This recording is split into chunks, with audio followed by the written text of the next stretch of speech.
Pride Daily. Hi there, I'm Kev McGraw. Coming up, the mighty hoopla down under. First though, 24 transgender people have tried to take their own lives in India by drinking floor cleaner.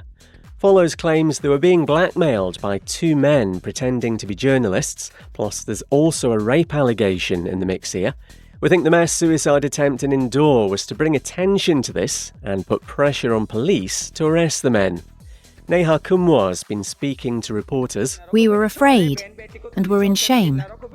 What would people think about us?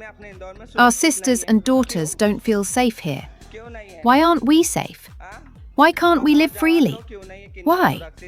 Don't you think that we are as human as you?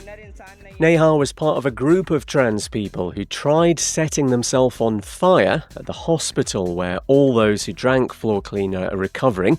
Police managed to stop them. Pride Daily. A crowdfunder to raise money for a queer US TikTok star's HIV medication has almost reached its $20,000 target.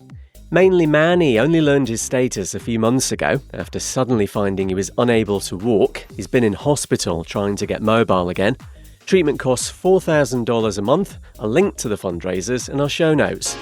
Pride Daily. And Kesha's headlining the first ever Mighty Hoopla in Australia. The Queer Festival debuts in Sydney next February on Bondi Beach, with Becky Hill and Delta Goodrum also on the lineup. Hoopla's been running in the UK since 2016. No time to tell you that. This claims the UK's Manchester Pride could be about to go bust. More details expected from organisers this week. And the Queer Artist Database has been launched to help LGBTQ+ performers get work in the music and events industries. Pride Daily. Hi there, I'm Kev McGraw. Coming up, the phrase loosey-goosey. You're welcome. First though, changes to anti-discrimination laws in Australia's Northern Territory so freedom of speech can be restored, because, no one can say nothing no more, yeah? Means it's fine to offend, insult, humiliate or intimidate another person or group based on a protected attribute, so anyone queer. You've now got to be inciting hatred, serious contempt or severe ridicule to get in trouble. Lawmaker Kat McNamara's from the Northern Territory Greens who oppose this. This is a government void of true direction or vision, that they would rather engage in puerile culture wars than actually govern in the community's best interests. The CLP government is picking on marginalised groups in order to distract from the real issues in our community that they are doing absolutely nothing about. The watering down of our anti-discrimination laws is another stunt. Also, as part of these changes, exemptions for religious schools to anti-discrimination laws have been reinstated. Means they can once again refuse to hire queer staff. Pride Daily. Next, an LGBTQ+ play's been axed in Hong Kong over claims it defames the city. We Are Gay is about a love triangle between three men, with performances set to start at the end of next month. Government officials have pulled the plug just hours before tickets were due on sale. Comes just weeks after lawmakers rejected giving limited rights to same-sex couples.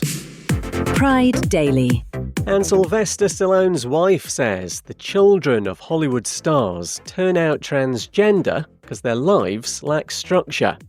Jennifer Flavin Stallone says they're allowed to express themselves however they want, and it's so loosey-goosey. Reckons kids just need to be raised with good common sense. Sylvester's clearly the brains of the outfit. No time to tell you that Thailand's getting its first trans well-being law. It'll aim to improve access to healthcare, provide better medical training, and so better healthcare, and promote equality and understanding. Pride Daily. Hi there, I'm Kev McGraw. Coming up, Tat's enough, Joanne. First though, a mural celebrating the LGBTQ+ history of Sydney, Australia has been removed from a police station just days after the force asked for it to be displayed there. It charts a number of milestones like the first Mardi Gras and the AIDS epidemic and reflects police attacks on gay people. The print of Queer Sydney, A History was hung at Surrey Hills Police Station, but it's believed an officer complained.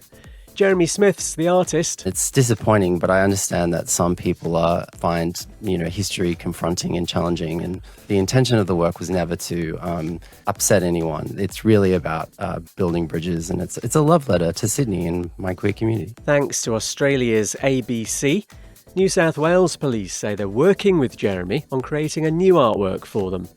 Pride Daily. A Christian church leader who said kids should be told the health risks of being LGBTQ+ has been charged with child rape. Pastor Silas Shelton from Ohio in America denies inappropriate sexual contact with a girl beginning in 2019 when she was aged 14 or 15. The 48-year-old's anti-queer views were triggered by a Heartstopper book he reckons made him sick. He's due in court later. Pride Daily. And a tattoo removal service is offering to scrub out Harry Potter tats for half price in response to the author's well-known views on transgender rights. Nary a day goes by without Harry's wicked grandma offering up her latest mulings, so obsessed is she since trans people took up residence in her head rent-free. The UK's Manchester Laser NQ says lots of people with Potter-themed tattoos feel they're tainted now, so the business is making it easier to get rid. No time to tell you that. Gay actor Coleman Domingo's the voice of the Cowardly Lion in the Wicked sequel that's out next month. Also in Wicked for Good, you've got queer stars Jonathan Bailey and Bowen Yang. Pride Daily. Hi there, I'm Kev McGraw. Coming up, pride comes before a fall. First though, a legal challenge to the ban on puberty blockers in Queensland, Australia has been heard by the Supreme Court there. Lawyers for the mother of a transgender child who's brought the case have argued it's unlawful. The court said health officials weren't properly consulted before the ban was brought in last January. They were told at about the same time it was publicly announced. Young trans people and allies have been speaking outside the court in Brisbane. Some of my earliest memories are fear, confusion and frustration. Let me be clear, I was never confused about who I was. The input and opinions of ignorant adults and peers confused me. A judge hopes to rule on the ban next week. Pride Daily. Manchester Pride, one of the UK's biggest LGBTQ+ events, has gone bust. The charity behind it's run out of money, with dozens of performers and suppliers unpaid. Organisers say they're sincerely sorry for those who will now lose out financially. They're being investigated by the England and Wales charity regulator. Pride Daily. And a transgender Fortnite streamer's won a top esports prize in the US. Vader shares $78,000 with a cisgender playing partner Nina after their victory at San Diego's all-female Milk Cup tournament. They came second last year. The 18-year-old says it shows anyone can take part in esports and there are spaces for everybody. No time to tell you that South Korea's including same-sex couples in its census for the first time. Gay marriage remains illegal there though. And a recently discovered intersex spider's been named Inazuma after a gender-fluid character in Japanese cartoon One Piece. It's been found in Bangkok and can switch between male and female. Pride Daily. Hi there, I'm Kev McGraw. It's pretty much all America today. Yeehaw!